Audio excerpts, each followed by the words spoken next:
السلام علیکم ورحمۃ اللہ وبرکاتہ۔ آج کے تجوید کے لیسن میں انشاءاللہ ہم جو مخارج الحروف ہم کر رہے تھے اپنے تجوید کے سیشن میں، اور ہم دیکھ رہے تھے کہ مخارج ٹوٹل 17 ہیں، ان کے ادا ہونے کے مقامات 5 ہیں۔ ہم الجوف، الشفتین، الحلق اور الخیشوم آلریڈی کر چکے ہیں، اب ہم اللسان کر رہے ہیں۔ اللسان یعنی زبان سے ادا ہونے والے مخارج۔ پھر ہم نے دیکھا تھا کہ زبان سے جو ہے تقریباً 18 ڈفرینٹ لیٹرز ہیں جو آٹھ ڈفرینٹ آرٹیکولیشن پوائنٹ سے ادا ہوتے ہیں۔ کچھ لیٹرز ہیں جو سیم مخارج ہے، سیم ان کے پوائنٹ ہے، آرٹیکولیشن پوائنٹ سیم ہے، بس تھوڑا بہت ڈفرینس ہوتا ہے اس کو پروناؤنس کرنے میں۔ پھر ہم نے زبان کو 5 اس پہ ڈیوائڈ کیا تھا 5 ڈفرینٹ ایریاز میں، کہ کون سا آج جو ہم لیٹرز انشاءاللہ دیکھیں گے وہ مڈل پارٹ سے، جو مڈل آف دا ٹنگ ہے زبان کا بالکل درمیانی حصہ جو ریڈ میں شو ہو رہا ہے، آج ہم جو لیٹرز انشاءاللہ کرنے والے ہیں وہ زبان کے مڈل پارٹس یعنی وسط اللسان سے ادا ہوں گے۔ اور وہ کون سے لیٹرز ہیں دیکھتے ہیں۔ وہ لیٹرز ہیں جیم، شین اور یا۔ تو جیم، شین اور یا پروناؤنس ہوتے ہیں جب middle of the tongue touches roof of the mouth یا روف آف دا پائلٹ جس کو کہا جاتا ہے۔ زبان کا درمیانی حصہ تالو کے درمیانی حصے سے لگے تو جیم، شین اور یا ادا ہوتا ہے۔ تو مخرج تینوں کا سیم ہے لکھنے کے اعتبار سے، لیکن جب ہم اس کو پروناؤنس کرتے ہیں تو تھوڑا بہت ہم کو ڈفرینس ملتا ہے۔ تو انشاءاللہ ہم آج یہی دیکھیں گے کہ اس میں کیا ڈفرینس ہے۔ تو زبان کا درمیانی حصہ جس کو وسط اللسان یا مڈل آف دا ٹنگ کہتے ہیں، تو وہ بالکل اپنے اپوزٹ اوپر کی طرف جو بالکل تالو ہے اپر پائلٹ، اس سے ٹچ ہوتا ہے یا اس کی طرف اٹھتا ہے۔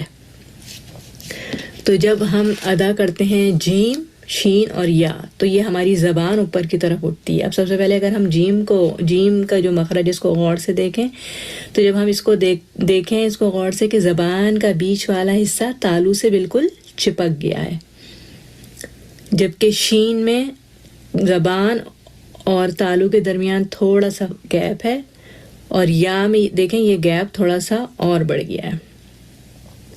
تو مخرج سیم ہے، یعنی زبان اٹھے گی، زبان کا درمیانی حصہ اٹھے گا اوپر کی طرف، اوپر تالو کی طرف، اور جیم میں وہ بالکل چپک جائے گا، جبکہ شین میں اور یا میں تھوڑا سا گیپ باقی رہے گا۔ تو جیسے ہم کہیں گے جعل، جعل، یجعل، فیل کریں یجعل، اب جیم میں قلقلہ بھی ہے تو زبان بالکل تالو سے چپک جائے گی، اس میں بالکل گیپ نہیں ہوگا۔ پھر ہم شین کی طرف آتے ہیں تو شین میں زبان میں اور تالو کے درمیان ہلکا سا ایک معمولی سا گیپ ہے۔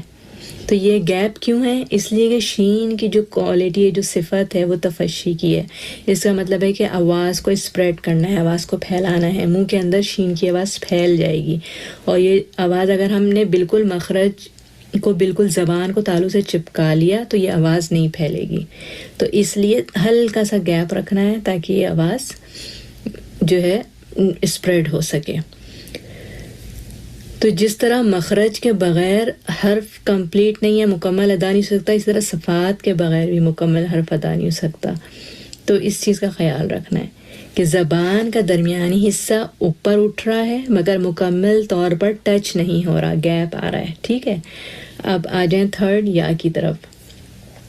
اس میں بھی کیا ہے کہ زبان کا بیچ والا حصہ اور تالو کے درمیان شین سے بھی زیادہ گیپ ہے، اگر دیکھ رہے ہیں آپ لوگ تصویر میں، تو اس لیے کہ یا کو ہم نرمی سے ادا کرتے ہیں، اور یہ کہ مطلب آواز آئی اور نکل گئی، یہ پھیلی بھی نہیں شین کی طرح منہ میں، اور نہ جیم کی طرح بالکل لگ گیا، تو یہ بالکل جو ہے نرمی سے ہم نے اس کو ادا کیا، اور زبان اٹھی، تالو کی طرف اٹھ رہی ہے زبان مگر ٹچ نہیں ہو رہی۔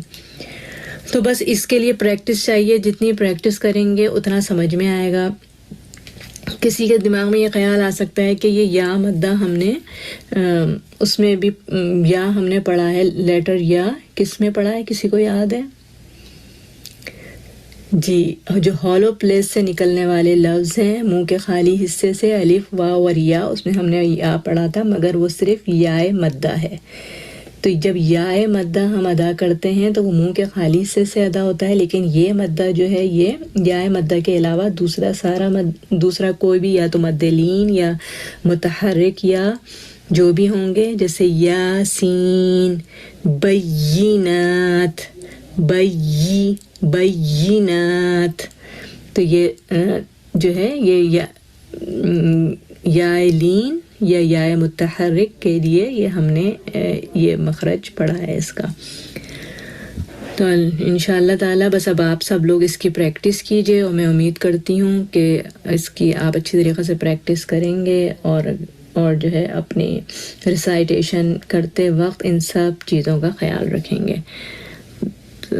اس کے ساتھ ہی میں اپنا آج کا سیشن ختم کرتی ہوں۔ سبحانک اللہم و بحمدک، اشہد ان لا الہ الا انت، نستغفرک و نتوب الیک۔ السلام علیکم ورحمۃ اللہ وبرکاتہ۔